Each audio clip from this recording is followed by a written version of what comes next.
Shalom, shalom à tous les bien-aimés. Soyez richement bénis dans le nom de Jésus. Nous sommes heureux de nous retrouver ce mercredi 10 décembre 2025 dans la présence de Dieu. Amen. Amen. Notre Seigneur Jésus nous accorde encore la grâce de nous retrouver dans sa présence, bien-aimés. C'est une grâce infinie. C'est un privilège de nous retrouver encore aujourd'hui dans la présence de Dieu. Depuis lundi, il a pris soin de nous. Il a pris soin de chacun d'entre nous de manière individuelle. Et il nous permet en ce jour de nous rassembler encore dans sa présence, que toute la gloire lui revienne dans le nom de Jésus-Christ.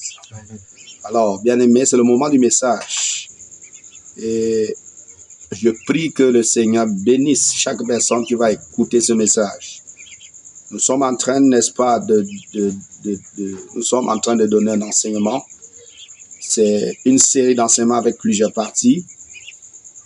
Et plusieurs parties sont déjà passées, je crois. Ça doit être 5 à 6 parties comme ça. Je ne maîtrise pas très bien dans la tête. J'invite ceux qui vont écouter cette partie-ci d'aller, et qui n'ont pas encore écouté les autres parties, aller dans la chaîne YouTube.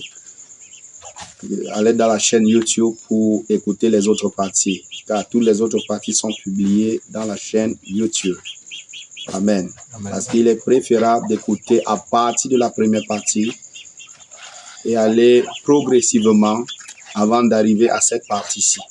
C'est très important. Ça va te permettre de mieux comprendre. Car ce que nous allons voir aujourd'hui n'est que la suite de tout ce que nous avons déjà dit dans le passé.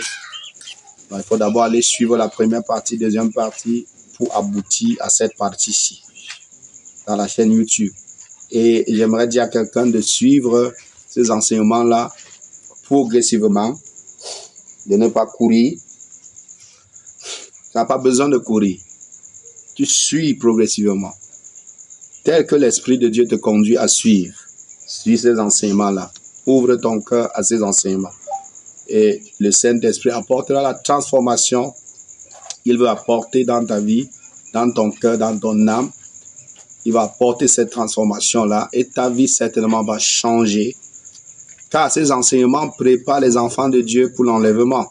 Ces enseignements préparent les enfants de Dieu pour être prêts quand Christ va revenir. Ou bien même pour être prêts à ta mort. Parce que plusieurs enfants de Dieu, ils meurent et sont surpris de se retrouver en enfer. Rejetés par Jésus. Alors qu'ils avaient cru que non, ils servaient Jésus. Et pourtant leur vie ne glorifiait pas Jésus. Le genre de vie qu'ils menaient ne glorifiait pas le Seigneur Jésus. Et ils meurent et sont surpris que c'est des monstres, c'est des démons qui viennent les chercher pour les entraîner dans le lieu de tourment, afin qu'ils soient tourmentés jour et nuit en attendant maintenant le jugement dernier. Beaucoup d'enfants de Dieu se sont retrouvés dans cette situation-là, qui sont déjà morts, se sont retrouvés. Et ces enseignements, c'est pour préparer quelqu'un, c'est pour réveiller quelqu'un du profond sommeil dans lequel le diable l'a plongé. Cet enseignement, c'est pour ouvrir les yeux de quelqu'un. C'est pour délivrer quelqu'un de l'ignorance. Car il est écrit dans Osée 4, verset 6, « Mon peuple périt faute de connaissance. » Alléluia. Donc toi qui suis cet enseignement, je t'interpelle, je t'invite, j'attire ton attention, ouvre ton cœur, laisse cet enseignement pénétrer ton cœur, pénétrer ton âme, pénétrer ta vie et apporter le changement que le Saint-Esprit veut apporter dans ta vie, afin que tu sois préparé pour l'enlèvement ou bien préparé à ce que les anges viennent te chercher après ta mort, comme les anges étaient venus chercher le pauvre Lazare. Tandis que le riche, nous connaissons bien cette histoire dans Luc chapitre 16, versets 1 à 19. Nous connaissons cette histoire du riche et du pauvre Lazare, la vie que chacun menait de son côté, et là où ça aboutit. Afin qu'après ta mort, comme le pauvre Lazare qui a été fidèle à son Dieu malgré sa vie de pauvreté et de misère, il est resté fidèle à son Dieu jusqu'à la mort, Dieu a envoyé les anges l'escorter au sein d'Abraham au paradis. Bien-aimé, ça doit être ton cas, parce que ta fin du monde peut être le jour où tu meurs, ou bien ça peut être quand Christ va revenir de ton vivant. Alléluia. Donc, bien-aimé, suis ce message, ouvre ton cœur à ce message, laisse ce message te changer. Dispose ton cœur pour que le Saint-Esprit te transforme, te change. Peut-être tu es venu à Christ, mais tu joues depuis. Ta vie n'est qu'une vie de péché, une vie d'abomination, une vie mondaine, de mondanité. Une vie de mondanité. Si tu continues comme ça, tu vas finir en enfer. Tu vas finir en enfer, bien-aimé. Tu vas finir en enfer après ta mort. Cet enseignement vient délivrer quelqu'un du péché. Vient affranchir quelqu'un du péché. Appeler les uns les autres à la repentance. Vient enseigner quelqu'un sur la volonté de Dieu. Sur la volonté de Dieu.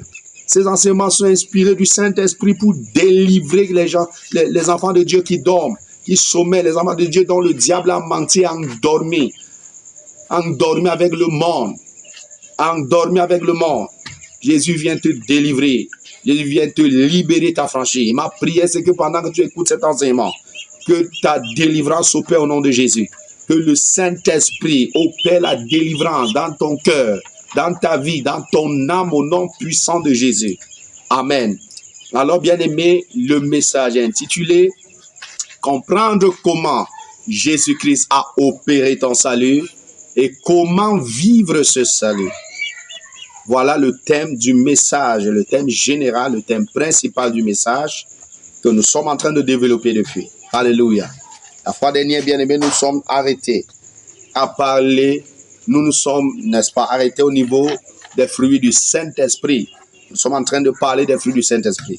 Étant donné que les fruits du Saint-Esprit est au centre de ce message, les fruits du Saint-Esprit, c'est ce que tu présenteras au Seigneur à son retour pour être qualifié d'entrer au royaume des cieux.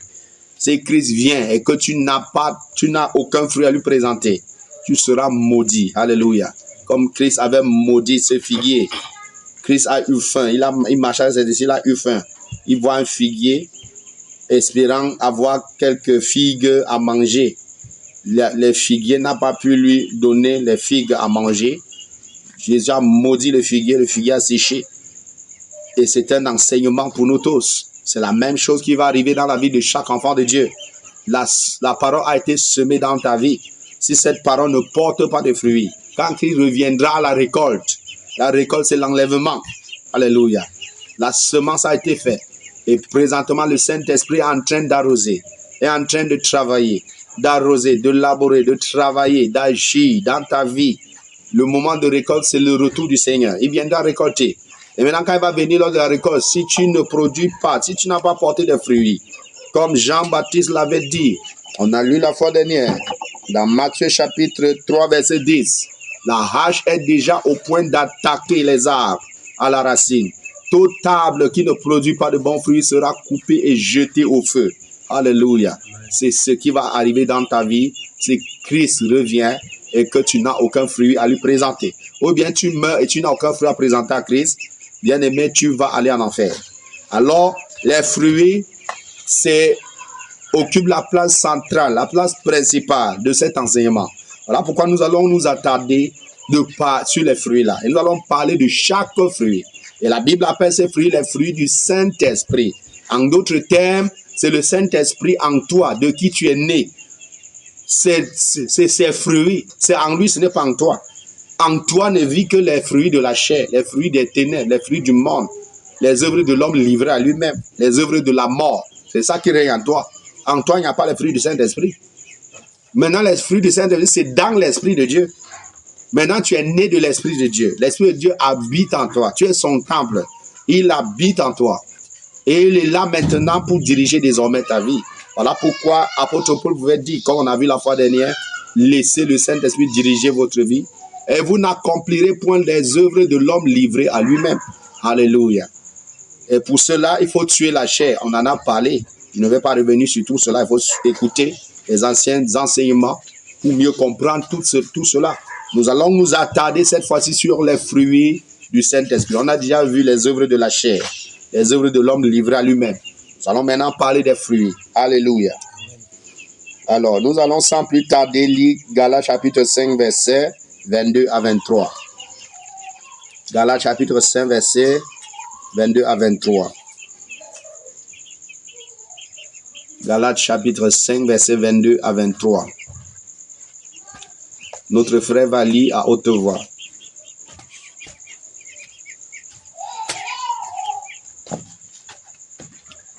Galates chapitre 5, versets 22 à 23. Je lis au nom de Jésus-Christ. Amen. Mais le fruit de l'esprit, c'est l'amour, la joie, la paix, la patience, l'amabilité, la bonté, la fidélité, la douceur, la maîtrise de soi. La loi ne condamne certainement pas de telles choses. Amen. Lis jusqu'à 26. Verset 24. Or, ceux qui appartiennent à Jésus-Christ ont crucifié l'homme livré à lui-même avec ses passions et ses désirs. Puisque l'esprit est la source de notre vie,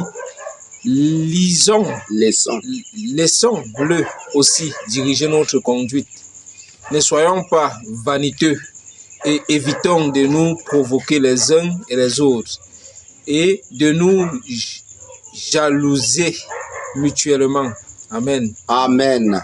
Les derniers versets là sont très importants et je vais commencer par là. Au verset 24, il est dit, « Or, ceux qui appartiennent à Jésus-Christ ont crucifié l'homme livré à lui-même, avec ses passions et ses désirs. » L'homme livré à lui-même, j'avais déjà expliqué. Quand tu es livré à toi-même, qu'est-ce qu'il y a en toi? Si ce n'est la jalousie, si ce n'est la haine, les colères, si ce n'est l'orgueil, l'égoïsme, la fornication, l'adultère, la débauche et tout le reste. Si ce n'est ça, voilà ce qu'il y a en toi. Si tu es donc livré à toi-même, voilà les fruits que tu produiras. Tu vas produire la haine, la vengeance et tout le reste. Alléluia. Si tu es livré à toi-même. Mais pour ceux qui sont en Christ, la Bible dit qu'ils ont crucifié l'homme livré à lui-même. L'homme livré à lui-même, le toi, le moi est crucifié. Et quiconque est crucifié est mort, n'est-ce pas? Est-ce que crucifié tu vis? Quiconque est crucifié est mort. Le moi a été crucifié à la croix avec Christ. Alléluia. La place du moi est à la croix. Le moi n'a plus vie en toi. Le moi n'a plus de place en toi. Le moi n'a plus sa place dans ta vie, bien-aimé. Le moi a été crucifié à la croix. La parole de Dieu est claire là-dessus. La parole de Dieu est claire. Ceux qui appartiennent à Jésus-Christ ont crucifié l'homme livré à lui-même avec ses passions et ses désirs. L'homme livré à lui-même, c'est le moi. Ce Dieu qui réclame adoration. Alléluia. Ce Dieu qui réclame d'être adoré, ce moi-là, ce toi-là. L'homme livré à lui-même là. Toi livré à toi-même, tu es ton propre Dieu. Tu diriges ta propre vie par toi-même. Le moi. Voilà, la Bible dit ceux qui appartiennent à Christ ont crucifié ce moi-là à la croix. Ce moi est mort. Alléluia. Ce moi est mort. Maintenant, à la suite, il va dire, verset 25, puisque l'esprit est la source de notre vie. Oh bien-aimé, puisque l'esprit est la source de notre vie, laissons-le aussi diriger notre conduite. L'esprit de qui tu es né est désormais la source de ta vie. Tu es né de lui. La Bible dit dans 1 Jean chapitre 3 verset 9, celui qui est né de Dieu ne s'adonne pas au péché, ne pratique pas le péché, parce que la vie qui vient de Dieu a été implantée en lui et il ne peut pécher parce qu'il est né de Dieu. Quelle est cette vie qui vient de Dieu qui a été implantée en toi? C'est le Saint-Esprit. Gloire à Jésus. C'est le Saint-Esprit qui est la vie divine, la vie de Dieu qui a été implantée en toi. Tu es désormais divin. J'avais déjà expliqué ça. Tu es divin désormais, malgré que tu es dans cette chair qui veut cacher et détruire ta divinité. Alléluia. L'Esprit Dieu habite en toi.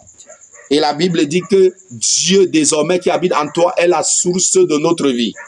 C'est de lui désormais que nous vivons. Quiconque est né de lui ne pratique plus le péché. Pourquoi? Parce que l'homme livré à lui-même est crucifié à la croix. Il est mort. Gloire à Jésus. Alléluia. Il est mort. Il est mort, bien-aimé. Il ne vit plus. Le moi ne vit plus. Le moi est mort. L'homme livré à lui-même est mort. Sa place est à la croix. Il ne vit plus. Alors, puisque l'esprit est la source de notre vie, laissons-le aussi diriger notre conduite. Alors, si tu tues le moi, laisser l'esprit de Dieu diriger notre conduite, c'est de tuer le moi. C'est de te livrer au Saint-Esprit.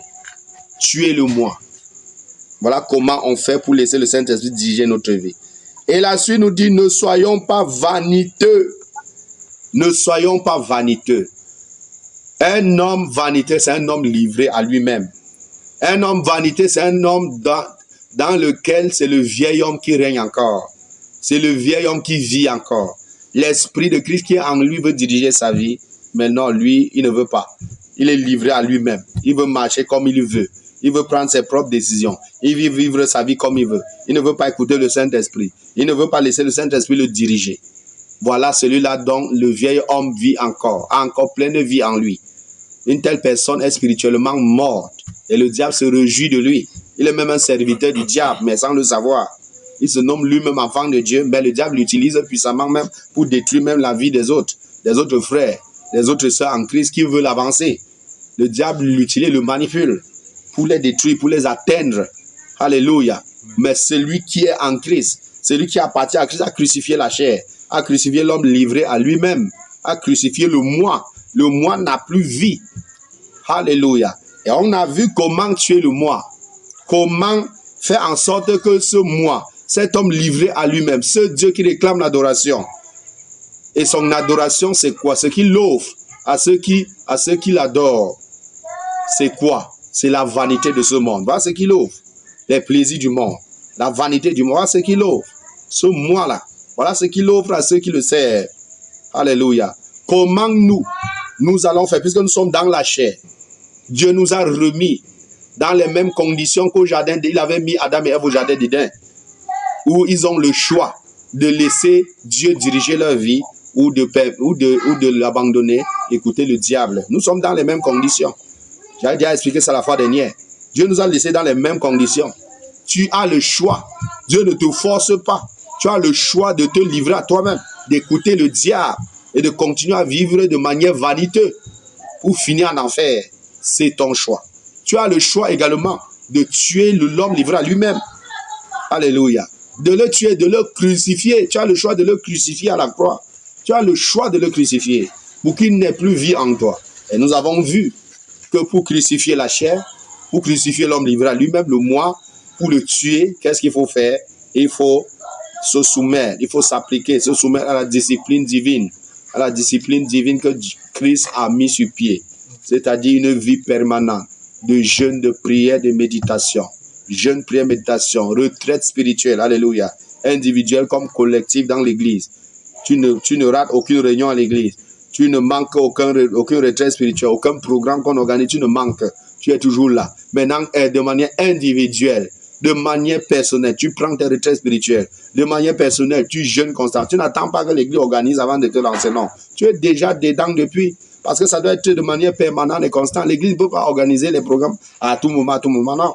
Toi, d'abord, dans ta propre vie, tu es vivant, tu es éveillé. Alléluia. Tu es éveillé. Tu jeûnes, tu pries pour chercher la face de Dieu, pour demeurer en Christ, pour rester dans son intimité. Et plus tu es dans son intimité, plus tu es loin du diable, plus tu es loin du monde, plus ton cœur est loin du monde, loin des plaisirs du monde, loin du diable, loin de la chair. La chair meurt. Voilà comment tu la chair. Avec ses désirs. Voilà comment tue l'homme livré à lui-même avec ses désirs. Voilà comment tue le moi avec ses désirs.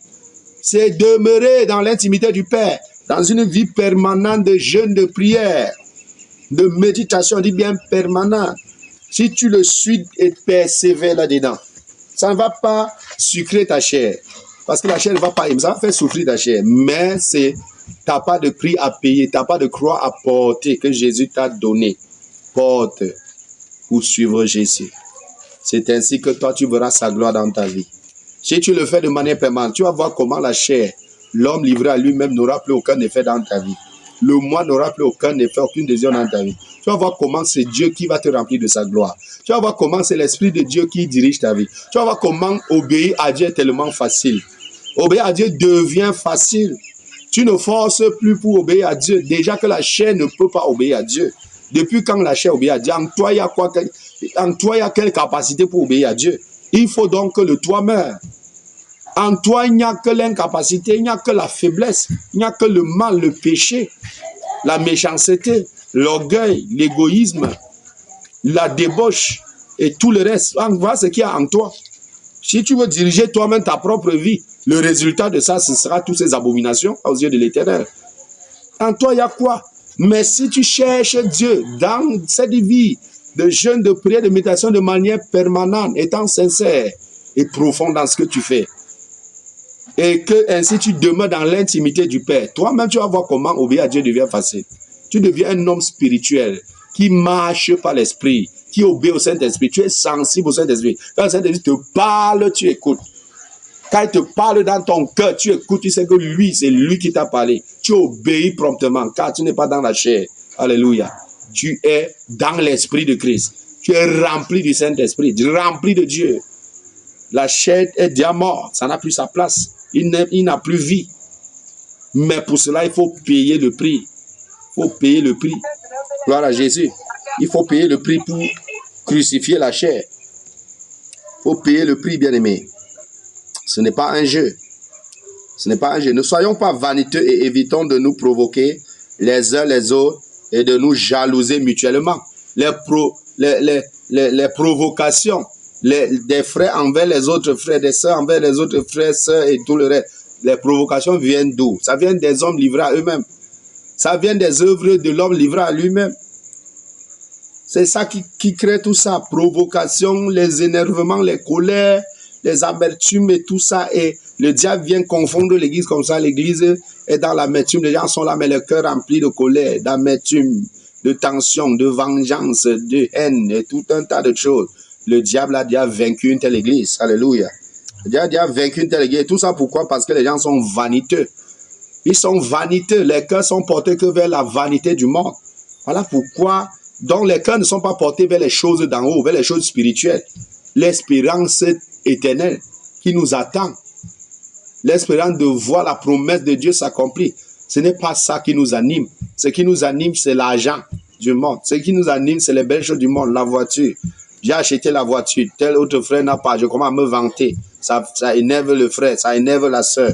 La sœur commence à dire, hey, regarde, il se vante même avec ces choses-là. Il pense même que quoi, dis donc. Machin. Les rivalités s'installent, les jalousies s'installent, les haines, les querelles. Il ne salue même plus le frère. Tout ça pourquoi? Parce que le frère se vantait. Il ne salue plus. Lui-même, la jalousie a emporté son cœur. Il pense que quoi? Oh, machin. Seulement pourquoi? À cause de la vanité de la voiture, à cause de la vanité de la chaussure, à cause de la vanité de l'habit, à cause de la vanité des choses de ce monde. Il veut montrer que quoi? Il veut montrer qu'il est dans une belle maison plus que qui? Il veut montrer qu'il est dans une voiture plus que qui? Il veut montrer qu'il est dans ceci plus que qui? Oh, ceci, cela, machin, truc. Oh, machin. Pendant que l'autre se vante aussi, dit allez chercher pour vous. Oh, regardez, les gars, comment les misères, les pauvres, vraiment, ça ne vaut pas la peine. Voilà comment le diable vient vaincre l'église. Une telle église est vaincue. C'est l'échec total. Le Saint-Esprit quitte même une telle église. Le Saint-Esprit quitte. Pourquoi? Parce que tout le monde n'est-ce pas, les cœurs sont portés vers la vanité. Alléluia. Amen. Mais au milieu de nous, ça ne va pas se passer comme ça au nom de Jésus. Nous allons y veiller avec une entière persévérance. On ne va pas glorifier le matériel, jamais. On ne glorifiera jamais le matériel, la vanité parmi nous, dans l'église du Seigneur que nous sommes. Le matériel va occuper sa place au nom de Jésus. La vanité va occuper sa place au nom de Jésus. Nous allons y veiller avec une entière persévérance. Nous ne laisserons jamais la vanité prendre la place de Dieu dans nos cœurs. Nous n'allons pas permettre cela. Alléluia. Et si un frère se retrouve en train de se vanter avec la vanité du monde, on va le reprendre. Alléluia. Amen. Dès qu'on trouve un intention, non, on doit en parler. On ne va pas laisser cela passer au milieu de nous. Ça ne passera pas au nom de Jésus. La vanité du monde ne nous dirigera pas. Ne prendra pas la place de Dieu au milieu de nous au nom de Jésus. Alléluia. Jamais, au grand jamais. Au grand jamais. Ce qui, bien-aimé, attire notre cœur, c'est le retour de Christ. C'est la nouvelle Jérusalem. C'est les maisons qui nous attendent au ciel, que j'ai les demeures que je nous a promis au ciel. Il a dit qu'il s'en va préparer, nous préparer une place. nous préparer des demeures. Il y a plusieurs demeures dans la maison de mon Père. Alléluia. Si ce n'était pas le cas, je vous l'aurais dit. Je m'en vais vous préparer une place. Et je reviendrai vous prendre afin que là où je suis, que vous y soyez aussi. Gloire à Jésus.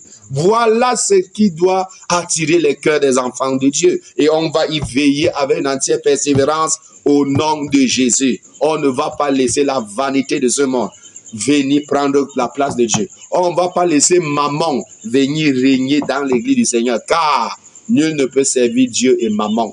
On ne va pas le permettre au nom de Jésus. Amen, amen, amen. Amen.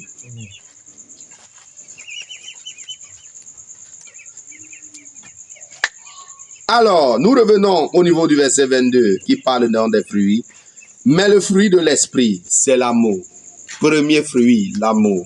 Je disais la fois dernière que l'amour, c'est le fruit le plus important et la Bible nous le témoigne. La Bible nous le témoigne. C'est le fruit le plus grand de tous les autres. Pourquoi? Parce que ça couvre tous les autres fruits. Si tu aimes comme Dieu veut, automatiquement tu vas produire le reste de fruits. Je vous assure. Tu vas produire le reste de fruits automatiquement. Si véritablement tu aimes comme Dieu veut. Car de quel amour parlons-nous? N'oublions pas que c'est les fruits du Saint-Esprit. Ce n'est pas les fruits qu'il y a en toi, livré à toi-même, non. Ces fruits se trouvent en toi. C'est les fruits du Saint-Esprit. Ça veut dire que c'est le Saint-Esprit qui apporte ça en toi. Alléluia. C'est le Saint-Esprit qui en toi t'amène à aimer à la façon de Dieu. Alléluia. Il faut déjà comprendre ça comme ça. Et tous les autres fruits, c'est pareil. C'est les fruits du Saint-Esprit. C'est le Saint-Esprit en toi qui t'amène à produire ce fruit. Maintenant, si toi tu es mort, si toi tu t'appliques à la discipline spirituelle pour mourir, tu vas voir comment l'Esprit de Dieu prend le contrôle de ta vie et tous les fruits vont être produits de manière très facile. Tu vas aimer facilement. Donc, nous allons commencer par parler de cet amour. Et vous allez voir que pendant que nous serons en train de parler des caractéristiques de l'amour, la manière de Dieu, quand il dit que tu dois aimer, quand Dieu dit tu dois aimer là, de quel amour il parle? Cet amour a des caractéristiques que nous allons voir. Et vous allez voir que ces caractéristiques-là ressortent tous les autres fruits. Ça ressort tous les autres fruits, bien-aimés. Et tu vas donc comprendre que l'amour selon Dieu, l'amour qui vient du Saint-Esprit qui vit en toi, qui habite en toi, cet amour-là porte tous les autres fruits. Et si tu aimes vraiment comme Dieu demande, oh bien-aimé, les autres fruits vont venir seuls. Les autres fruits vont tout simplement accompagner. Ça va venir seul sans problème. Voilà pourquoi il faut mettre l'accent sur l'amour. Il faut mettre l'accent sur l'amour. Il faut mettre l'accent sur l'amour. Il faut travailler l'amour. Si l'amour de Dieu est parfait en toi, tu aimes à la manière que Dieu aime, tous les autres fruits vont suivre. Tous les autres fruits vont suivre. Et sans souffrir, bien-aimé. Sans souffrir. Que l'amour de Dieu soit manifeste dans la vie de quelqu'un au nom de Jésus. Que l'amour de Dieu, la façon de Dieu d'aimer, soit manifeste en nous au nom de Jésus. C'est cet amour-là que Dieu recommande. Et nous allons le voir dans 1 Corinthiens chapitre 13, verset 1 à 13. 1 Corinthiens chapitre 13, verset 1 à 13.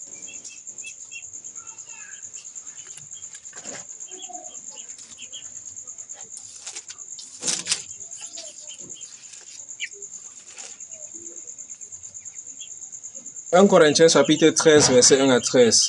Je lis au nom de Jésus-Christ. Amen.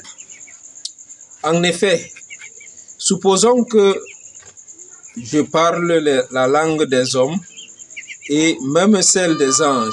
Si je n'ai pas l'amour, je ne suis rien de plus qu'une trompette claironnante ou une cymbale brillante. Supposons que j'ai le don de prophétie, que je comprenne tous les mystères et que je possède toute la connaissance. Supposons même que j'ai dans toute la plénitude la foi qui peut transporter les montagnes. Si je n'ai pas l'amour, je ne suis rien. Si même je sacrifiais tous mes biens et jusqu'à ma vie pour aider les autres, au point de pouvoir m'en vanter, Si je n'ai pas l'amour, cela ne me sert de rien. L'amour est patient, il est plein de bonté. L'amour, il n'est pas envieux, il ne cherche pas à se faire valoir. Il ne s'enfle pas d'orgueil, il ne fait rien d'inconvénient. Il ne cherche pas son propre intérêt. Il ne s'aigrit pas contre les autres. Il ne trame pas le mal. L'injustice l'attriste. La vérité le réjouit. En toute occasion, il pardonne, il fait confiance, il espère, il persévère. L'amour n'aura pas de fin. Les prophéties cesseront. Les langues inconnues prendront fin. Et les connaissances particulières cessera. Notre connaissance est partielle, et partielles sont nos prophéties. Mais le jour où la perfection apparaîtra, ce qui est partiel cessera. Lorsque j'étais enfant, je parlais comme un enfant. Je pensais et je raisonnais en enfant. Une fois devenu homme, je me suis défait de ce qui est propre à l'enfant. Aujourd'hui, certes, nous ne voyons que d'une manière indirecte, comme dans un miroir. Alors, nous verrons directement. Dans le temps présent, je connais d'une manière partielle, mais alors je connaîtrai comme Dieu me connaît. En somme, 3 choses demeurent, la foi, l'espérance et l'amour. Mais la plus grande d'entre elles, c'est l'amour. Amen. Amen. Bien-aimé, c'est très puissant ce passage. J'aimerais te dire, toi qui écoutes ce message, que tu dois accorder une attention particulière sur les caractéristiques de l'amour que ce passage révèle. Alléluia. Amen. Et tu dois travailler sur chaque caractéristique. Tu dois travailler sur chaque caractéristique jusqu'à ce que tu vois cela se manifester dans ta vie. Jusqu'à ce que tu vois cela se manifester dans ta vie, alors, ce n'est que là que tu sauras que le vieil homme a enfin pris sa place à la croix. Alléluia. À la croix. Et maintenant, l'Esprit de Dieu a pris contrôle et règne. Et comment vas-tu donc travailler chaque caractéristique? C'est dans la prière devant Dieu. C'est dans le jeûne, la prière, la méditation devant Dieu. À chercher la face de Dieu pour que le vieil homme rentre à la croix là où il a sa place.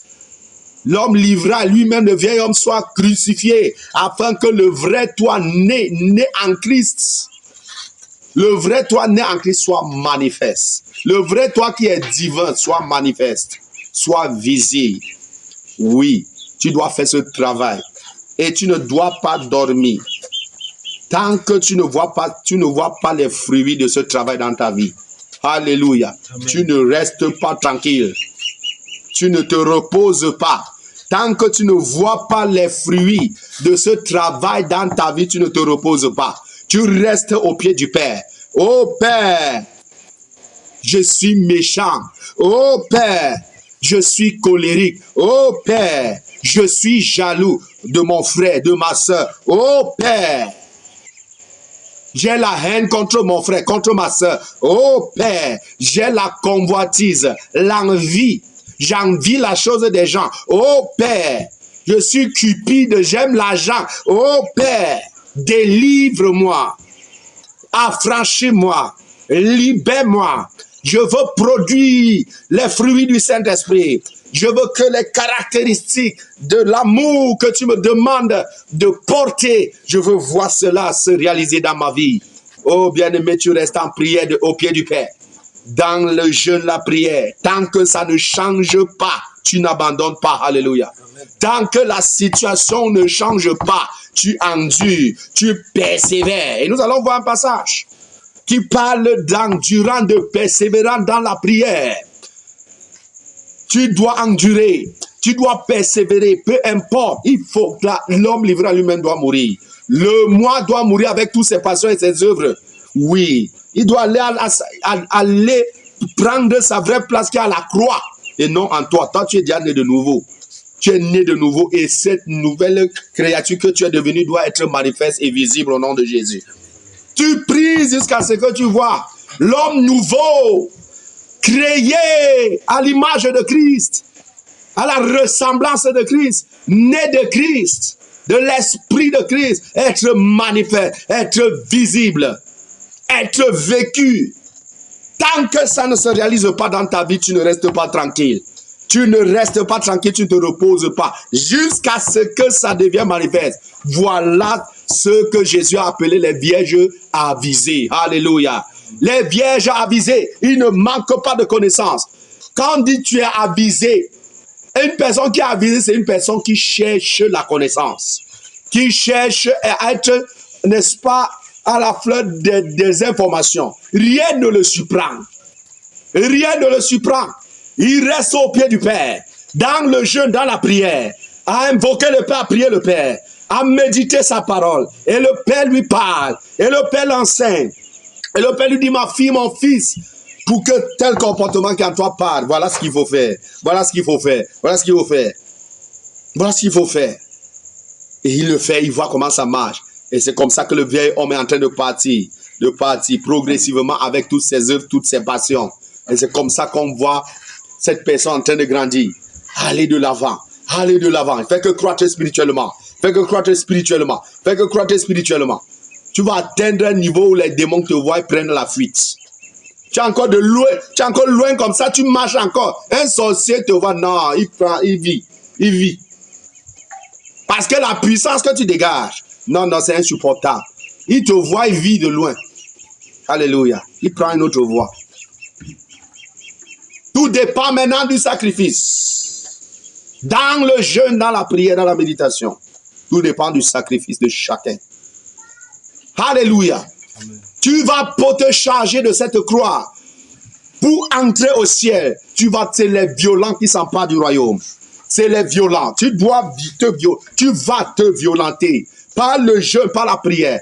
Pour rester dans l'intimité du Père. Au pied du Père. Pour voir la vie divine, oui, être manifeste. Pour vivre la vie de Dieu. C'est ce que tu vas faire. C'est ce que tu vas faire, bien-aimé. C'est ce que tu vas faire. Donne-toi-y. Ce n'est pas une chose facile, mais c'est ta croix à porter. Regarde seulement les sacrifices que toi-même tu fais pour avoir l'argent. Regarde toi-même. Regarde toi-même. Les sacrifices que toi tu fais pour avoir l'argent. L'argent qui va passer. L'argent qui n'est qu'une vanité, qui va périr. L'argent qui va périr. Quand tu vas mourir là, si tu finis en enfer, ton argent va te suivre là-bas. En enfer, il y a les maisons climatisées là-bas. Il y a la climatisation en enfer. En enfer, c'est la chaleur, c'est les ténèbres, c'est je ne sais quoi. Il y a le confort en enfer. Est-ce qu'il y a le confort en enfer? Alléluia. Regardez l'homme riche, il est mort, il s'est retrouvé dans le lieu de tourment, en enfer. À regretter toute sa vie vaniteuse qu'il a menée sur la terre. À regretter toute sa vie vaniteuse. S'il avait su, il aurait servi Dieu. Il a même prié Abraham d'envoyer Lazare sur terre. Aller prévenir ses frères parce que ses frères sont en train de vivre la même vie vaniteuse. D'abomination, de péché. Sans craindre Dieu, sans chercher Dieu. Alléluia. Sans craindre Dieu, sans chercher Dieu. Mais Abraham lui a dit que non, sur terre il y a des prophètes. Sur terre il y a la parole des prophètes. S'ils ne les écoutent pas, ce n'est pas quand on va ressusciter un mort qui vont les écouter.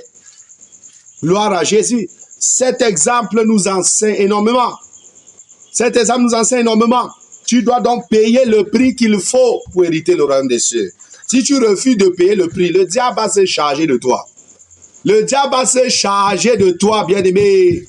Si tu refuses de payer le prix, de te charger de ta croix que Jésus t'a exigé de te charger pour le suivre. Jésus dit ici, si tu ne renonces pas à toi-même et si tu ne te charges pas de ta croix pour le suivre, tu ne peux pas être son disciple. Jésus n'a-t-il pas dit ça? Jésus n'a-t-il pas dit ça? Et quand Jésus dit ça, tu penses qu'il s'agit de quoi? Il s'agit de te soumettre à la discipline spirituelle, de jeûne, de prière, que lui-même il a fait comme, il a été un exemple, un modèle parfait de cela, pour vaincre le monde, pour vaincre le diable. C'est la même chose que lui-même il a fait pour vaincre. Si lui, Dieu, il a fait cela pour vaincre, étant dans la chair dans laquelle nous sommes, Vous pensez, nous que Dieu habite en nous. Nous sommes nés dans la boue du péché. Nous sommes nés servant les démons, servant les tortues, servant les eaux, servant les crânes, servant je ne sais quoi d'autre, les arbres, servant je ne sais quoi d'autre. On ne nous a pas fait boire quoi. Les marabouts ne nous ont pas donné quoi boire. Il y a même d'autres que c'est même les urines. On te prend, tu puisses, tu bois. Tu pisses, tu viens avec, on pratique sur ça, on te donne, tu bois. Ou bien tu te laves avec. On te ouange avec la boue. Tu n'es pas passé par où? Pour ta propre perte, pour ta propre destruction. Alléluia. Mais en Christ, tu n'as pas besoin de tout ça. Si tu ne payes pas le prix, tu ne te charges pas, tu ne renonces pas à toi-même et ne te charges pas de cette croix qui consiste à rester au pied du Seigneur dans une vie de jeûne, de prière, de méditation permanente. Tu ne le fais pas, le diable va se charger de ta vie. Et tu vas voir. Tu vas voir. Tu vas voir comment très vite, tu vas commencer à détester le royaume des cieux. Tu vas commencer à détester tout ce qui concerne les choses spirituelles. Et ton cœur ne va qu'être attiré par des choses abominables de ce monde. La vanité, le péché de ce monde, les plaisirs abominables de ce monde. Ton cœur ne va être, parce que tu es dans la dimension charnelle, tu es livré à toi-même. Tu es livré à toi, le diable va s'en charger de toi. Très vite même, sans tarder. Et tu vas voir très vite comment après ta mort, tu finis en enfer. Et le diable va crier victoire. Ils vont crier victoire en enfer. Ils t'ont eu. Combien d'âmes chaque jour entrent en enfer? Combien d'âmes, toi qui écoutes ce message t'attire l'attention. Tu es en train d'écouter ce message, tu ne sais pas le jour où tu vas mourir. Peut-être c'est ton dernier jour que tu écoutes ce message, tu ne le sais même pas. Et Dieu t'interpelle. Peut-être que les sorciers ont programmé ta mort, tu ne le sais même pas. Et Dieu dit ce message pour te délivrer, pour que tu abandonnes cette vie abominable. Tu viens à lui, pour qu'il te sauve et te délivre. Peut-être c'est ça, tu ne le sais pas. Toi qui écoutes ce message, écoute et obéis. Écoute et viens au Seigneur Jésus. Alléluia. C'est en lui qu'il y a la vie. Très vite, tu vas finir en enfer. Si tu refuses de renoncer à toi-même, renoncer à tes désirs, renoncer à toi-même, au monde, au vieil homme, l'homme livré à lui-même, renoncer à toi-même, te charger de ta croix de jeûne, de prière, de méditation de manière permanente pour suivre Jésus. Tu vas très vite voir comment le diable va s'occuper de toi très vite. Il va s'occuper de toi très vite.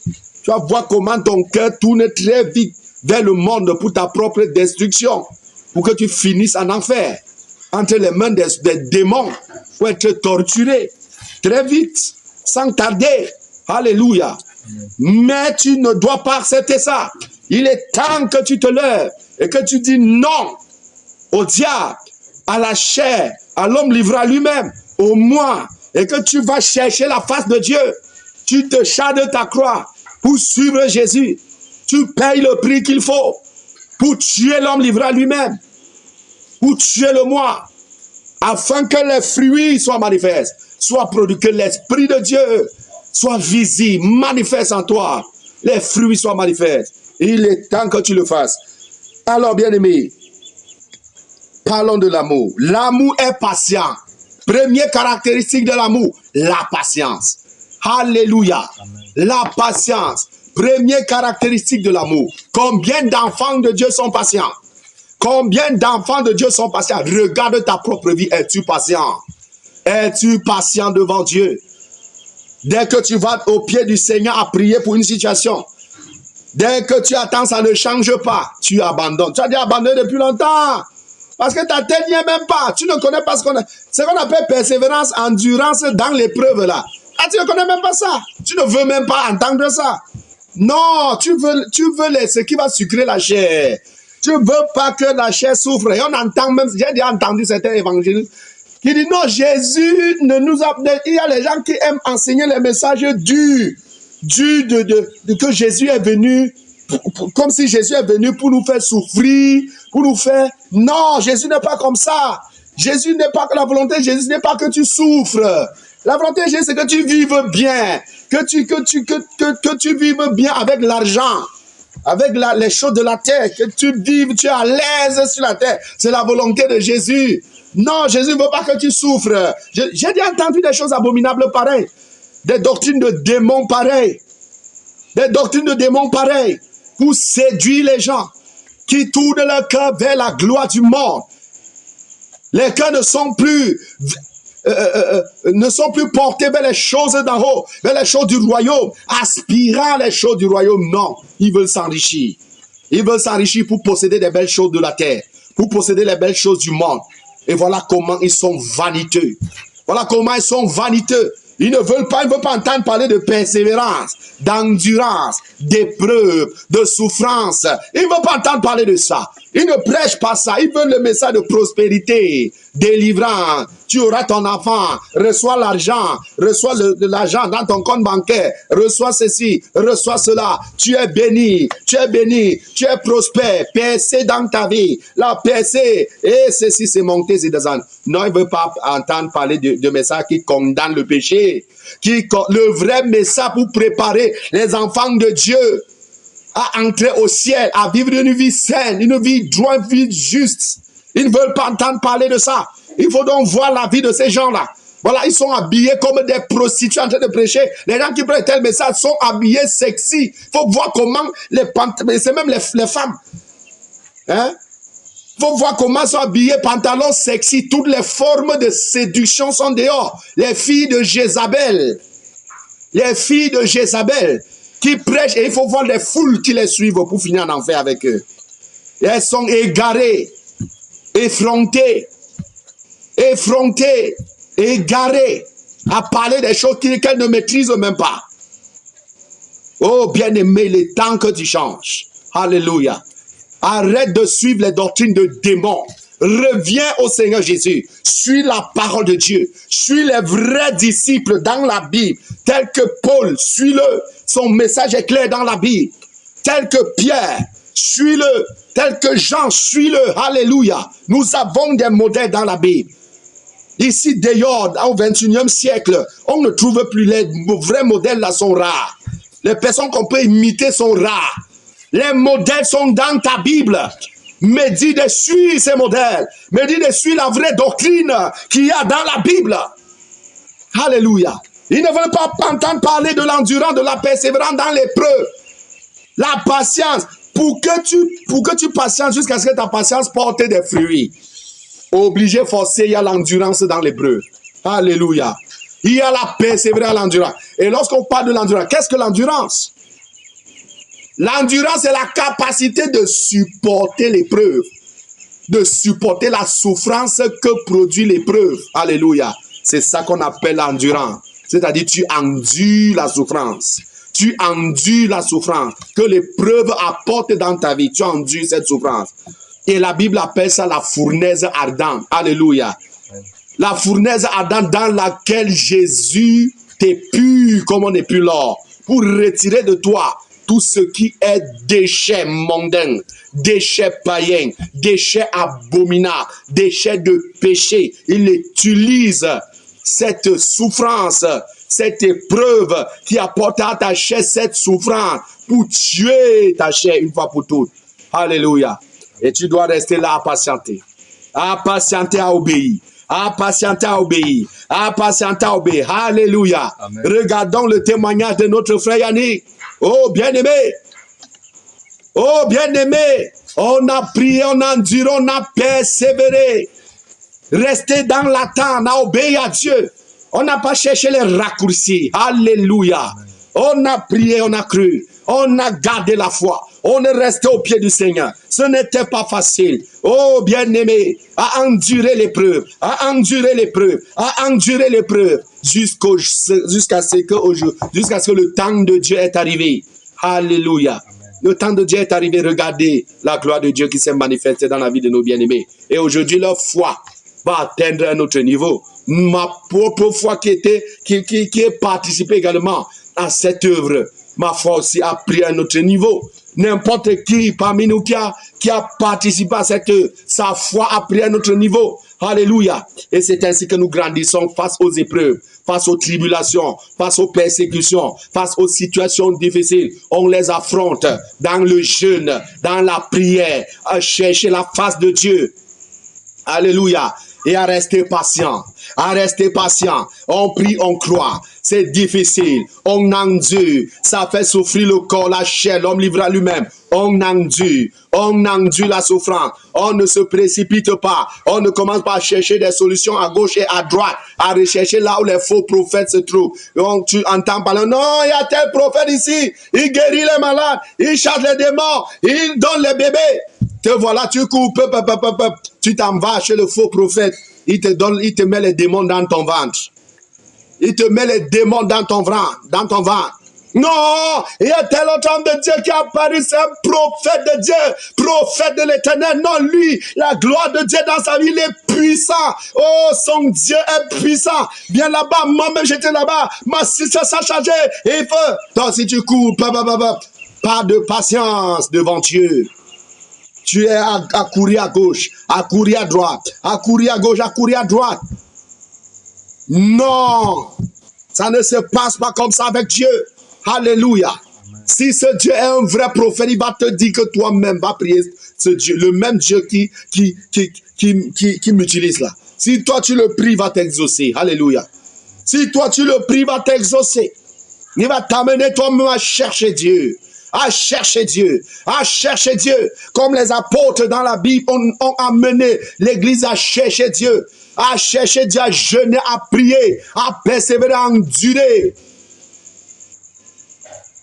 La patience induit directement la persévérance et l'endurance dans l'épreuve. Alléluia. Quand on parle de la patience, c'est face à l'épreuve, face à la situation difficile que tu traverses. Tu restes au pied du Seigneur. Dans la prière et dans l'attente. Et tu patientes. Pendant ta patience, le temps de ta patience, le Seigneur est en train de travailler ton cœur. Le Seigneur est en train de travailler ta vie. Il est en train de te forger. Il est en train de te mouler. Il est en train de t'épurer, de t'éprouver. Comme on éprouve l'argent. De t'épurer comme on épure l'or. Le temps de patience, le temps de l'épreuve déterminée par Dieu, c'est un temps pour Dieu de travailler ta vie comme on travaille l'or, de travailler ta vie comme on travaille l'argent, pour retirer toute impureté, afin de recueillir de l'or pur, afin de recueillir de l'or sans déchet. Alléluia. C'est la même chose que l'épreuve vient apporter dans ta vie. La patience dans l'épreuve, caractéristique de l'amour. L'amour est patient.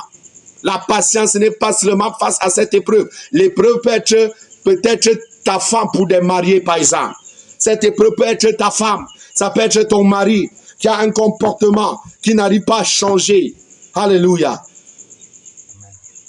Tu es patient, tu pries Dieu, tu continues à aimer ta femme, tu continues à aimer ton mari malgré son mauvais comportement. Tu continues à l'aimer, à prier pour lui, à l'aimer, à prier pour lui, et à être patient, à prier le Seigneur pour lui, à être patient, à prier le Seigneur pour lui, à être patient. C'est ça le vrai amour envers ta femme, envers ton mari. Alléluia. C'est ça le vrai amour. L'amour est patient. L'amour patiente envers son frère. L'amour patiente envers sa sœur. Il patiente pour voir le changement. Alléluia. Malgré que tu vas reprocher, oui, il faut reprocher, car c'est biblique. Mais quand tu reproches, sois patient également. Il ne faut pas que tu reproches aujourd'hui. Demain, il reproduit le même comportement. Tu te fâches, tu t'énerves, tu te mets dans une colère noire. Attends, tu es Dieu. Tu es Dieu.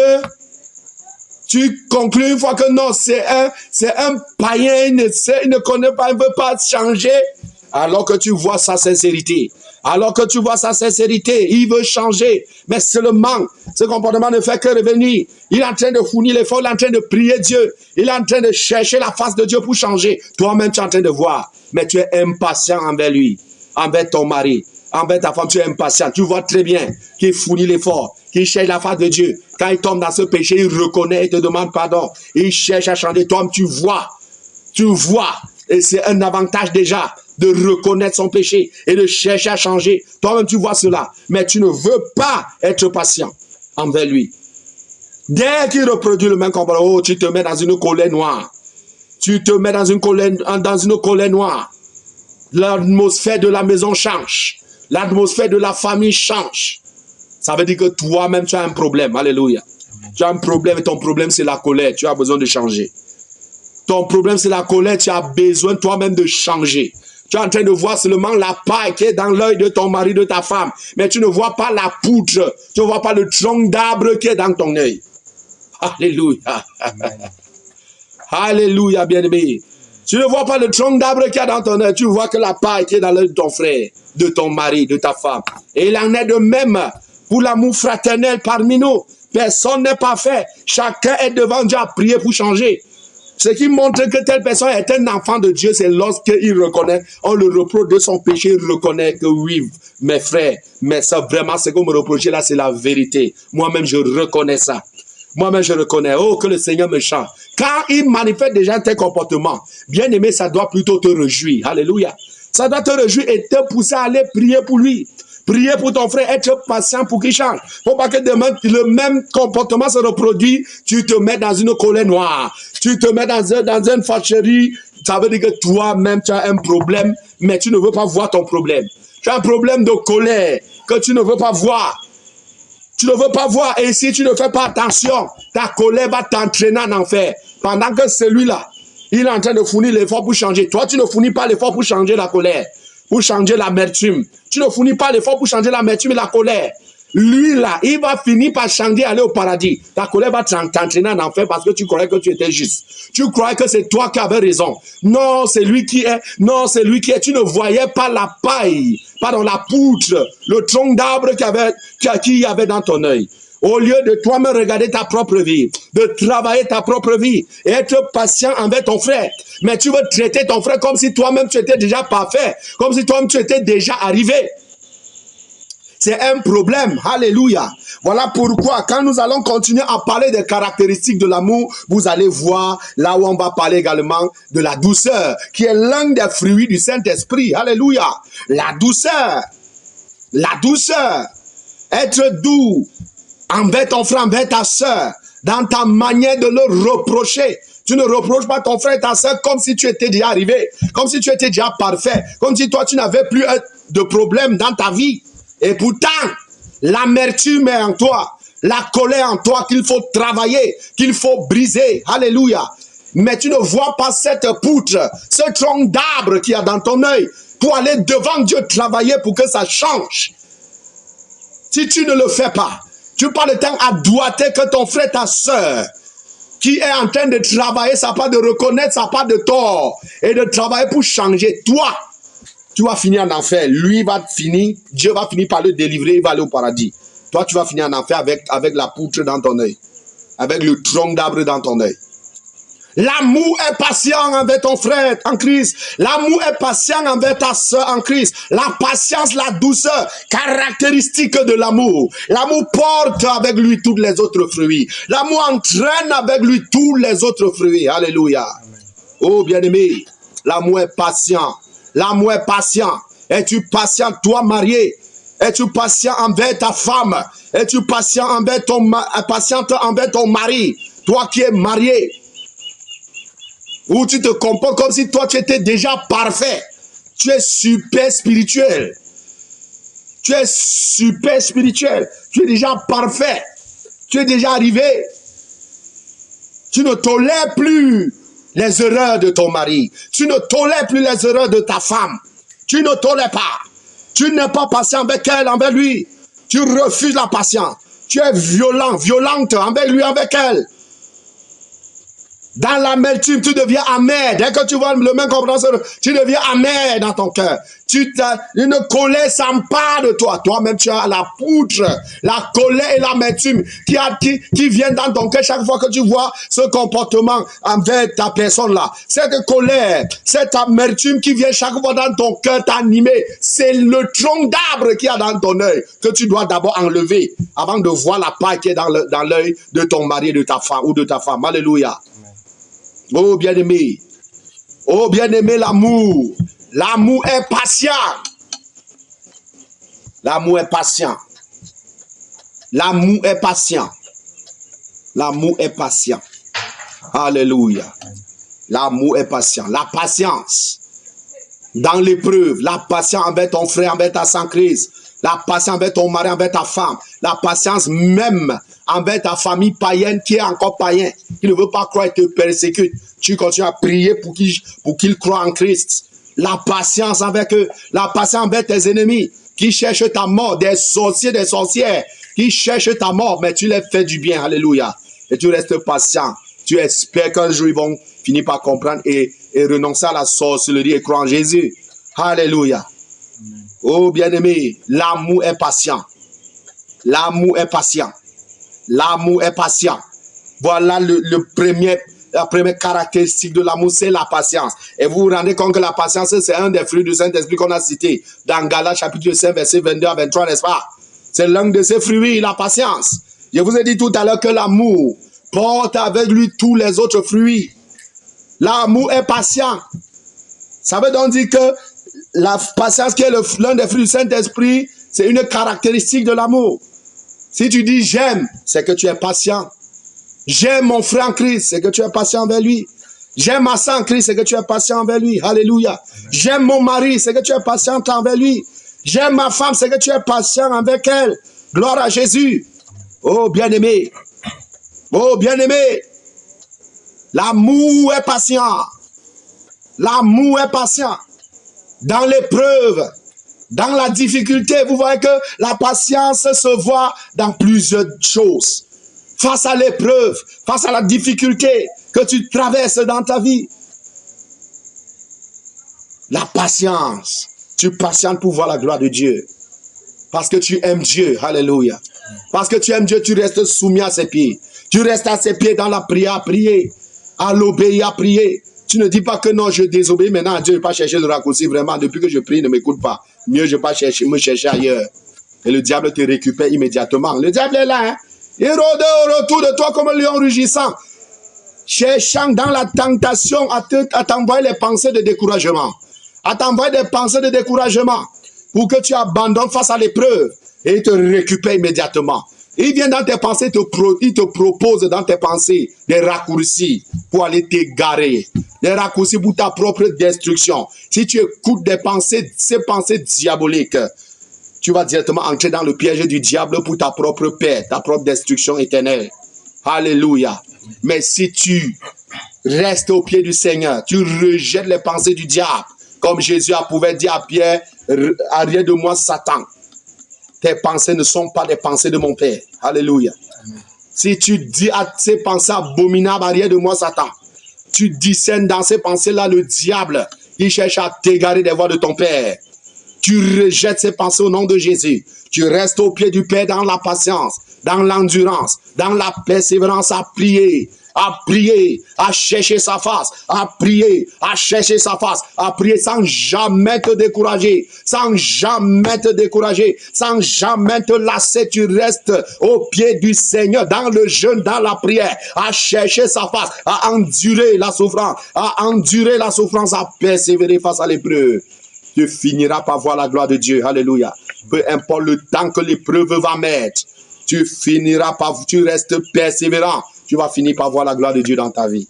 Tu restes obéissant, fidèle à ton Dieu. Tu finiras par voir la gloire de Dieu dans ta vie. Alléluia. Tu finiras par voir la gloire de Dieu dans ta vie, bien-aimé. L'amour est patient. Si tu dis tu aimes Dieu, tu vas être patient aussi envers Dieu. Quand Dieu t'envoie l'épreuve, la difficulté, là c'est l'amour envers lui. Tu dis j'aime Dieu. Où est donc la patience envers ce Dieu? Lorsque tu es face à l'épreuve, au lieu de rester au pied de ce Dieu, à patienter, à croire qu'il va te répondre, qu'il t'écoute, tu crois qu'il t'écoute et qu'il va te répondre, mais autant que lui-même il a fixé, tu continues à persévérer, à prier, à persévérer. Si tu abandonnes un coup de chemin, alors ton amour envers ce Dieu-là n'est pas parfait. Parce que cet amour-là est tellement petit. C'est tellement petit. C'est tellement insuffisant. Tu abandonnes très vite. Pas de patience, pas d'endurance, pas de persévérance. Ton amour manque de patience, alors ton amour n'est pas l'amour selon Dieu. Alléluia. Car l'amour selon Dieu est patient. Tu es patient envers Dieu dans la prière devant lui pour voir sa réponse, pour voir sa gloire dans ta vie. L'amour est patient. Gloire à Jésus. L'amour est patient, bien-aimé. Oh, vous voyez, on a touché beaucoup de choses seulement en ce qui concerne la patience. Nous sommes pratiques, factuel dans ce message. Oh bien-aimé, l'amour est patient. Alors observe ta propre vie. Es-tu patient? Es-tu patient envers Dieu? Toi qui dis que tu aimes Dieu, es-tu patient envers lui lorsque tu traverses des épreuves, des moments difficiles dans ta vie? Est-ce que tu es patient envers Dieu comme c'était le cas de Job? C'est Dieu qui a permis que le diable vienne frapper sa vie. Regardez la manière dont le diable a récupéré Job et a frappé sa vie. C'était terrible. C'était terrible. Ce n'est pas des choses à souhaiter à quelqu'un. Alléluia. Ce n'est pas des choses à souhaiter à quelqu'un bien-aimé. Mais Job est resté au pied du Seigneur. Il est resté au pied du Seigneur. Ses propres amis, le diable les a utilisés pour venir encore mettre le couteau sur la plaie dans la vie de Job. Pour venir encore critiquer Job, le condamner, le juger. Au lieu qu'ils viennent encourager Job, qu'ils soient ceux-là qui vont le soutenir, l'encourager, ou qu'ils persévèrent dans la prière. Non, ils sont plutôt venus encore augmenter sa souffrance, sa douleur. Sa souffrance, sa douleur sont encore venus augmenter ses amis, ses propres amis. Quand il était encore bien, ses amis étaient avec lui. Mais quand il se retrouve dans la situation désespérée, misérable, je ne sais quoi d'autre dire, ses amis viennent le juger, le condamner. Mais Job n'a pas abandonné, il est resté au pied du Père, il a dit, mon Rédempteur est vivant, il s'élèvera et il parlera en ma faveur. Quelle déclaration puissante, quelle déclaration d'un homme de foi. Mon Rédempteur est vivant. Gloire à Jésus. Amen. Malgré tout ce que ses amis lui ont dit pour le décourager, malgré que sa propre femme s'est retournée contre lui, pour lui demander de maudire Dieu, de mourir, il est resté au pied du Seigneur dans la prière. Il a déclaré dans sa souffrance, dans sa douleur infinie, une souffrance indescriptible, des douleurs indescriptibles. Quand vous-même vous lisez, c'est terrible ces douleurs qu'il subissait. C'est terrible la souffrance qu'il subissait dans son corps. Après avoir perdu tous ses enfants, sa femme, perdu tout, ses biens, ses richesses, devenu misérable et pauvre. Cette maladie qui vient encore frapper. C'est comme si c'est le monde entier qui était tombé sur sa tête. Au milieu de tout ça, il déclare, mon Rédempteur est vivant. Il se lèvera et parlera en ma faveur. Oh bien-aimé, quelle déclaration d'un homme de foi envers son Dieu qu'il sert, qu'il craint. Alléluia. Amen. Il est resté les regards fixés au ciel, les regards fixés sur Jésus, les regards fixés sur le Père. Il attend que c'est le Père qui lui répond et qui l'amène à comprendre pourquoi il souffre tout ce qu'il souffre. Il s'attendait du Père, il ne s'attendait pas de ce que tous ses amis racontaient. Tous les gens racontaient, lui n'était pas là-bas, que sa femme l'abandonne, tous ses serviteurs se moquent de lui, on l'insulte, on ne l'obéit même plus, on n'a même plus son temps, s'en fout de lui. Ce n'était pas ça son problème, il ne gérait pas tout ça. Lui, il était au pied de son Père. Père, je t'ai servi, je ne comprends pas pourquoi tout ça m'arrive, pourquoi subitement tout ça s'abat contre ma vie. Il reste auprès du Père, attendant que c'est le Père qui le réponde. Alléluia. Il attend la réponse du Père. Il n'attend pas la réponse de tous les bruits qui tournent autour de lui. Il attend la réponse de son Père. Pour terminer, son Père ne lui a pas apparu pour lui parler. Son Père ne lui a pas répondu à la fin. Le Dieu qu'il craint, qu'il est resté à ses pieds, à l'invoquer pour qu'il le réponde. Est-ce que ce Dieu ne l'a pas exaucé? Alléluia. C'est pareil pour toi, bien-aimé. Job est resté patient dans la douleur, patient dans la souffrance, à endurer les douleurs, la souffrance indescriptible. Quand tu lis toi-même dans Job, ça donne la chair de poule, ça fait froid au dos. C'est terrible cette souffrance qu'il a subie. Oh bien-aimé, alors que c'est quelque chose qui avait été arrêté par Dieu lui-même. Cette épreuve avait été arrêtée aussi par Dieu lui-même. Et Dieu n'a pas eu besoin d'informer Job d'abord. Avant de lui dire que l'épreuve avait... Il n'a pas besoin il t'informe pourquoi. Tu dois être prêt à tout moment à recevoir l'épreuve. Alléluia. C'est ça un enfant de Dieu. C'est ça un enfant de Dieu. Dieu n'a pas prévenu Job. C'est venu subitement. Oh bien-aimé, Job est resté patient dans la douleur, patient dans la souffrance. Douleur extrême, souffrance extrême, il est resté persévérant, patient. Attendant son Père qui va finalement intervenir. Son Père restait silencieux. Il n'a rien dit, mais il est resté au pied du Père. Le Père observe pour voir Jusqu'à quel niveau Job va aller dans sa foi envers lui, dans sa crainte envers lui. Il est resté en effet. On ne sait pas combien de temps ça a duré, c'est des mois ou c'est pas moi. La Bible ne précise pas, mais ça a duré. Et il est resté au pied du Père dans la prière. Jusqu'à ce que finalement le Père a répondu et l'a restauré. Oh bien-aimé. Oh bien-aimé, nous avons tellement des exemples dans la Bible. La Bible est tellement riche. La Bible est tellement riche, tellement puissante. Gloire à Jésus. L'amour est patient. Et Job a montré son amour envers son Père. Alléluia. Amen. Job a montré son amour envers son Père. Il a patienté à ses pieds à prier et à attendre qu'il lui parle. Dans la souffrance, dans la douleur. L'amour est patient. Gloire à Jésus. Bien-aimés, nous allons nous arrêter sur la première caractéristique de l'amour aujourd'hui, la patience, qui est l'un des fruits du Saint-Esprit. Je crois que j'ai assez étalé cela. Et à cause du temps, nous allons nous arrêter là pour aujourd'hui. Et que Dieu bénisse sa parole. C'est dans le nom puissant de Jésus-Christ que j'ai ainsi prêché. Amen.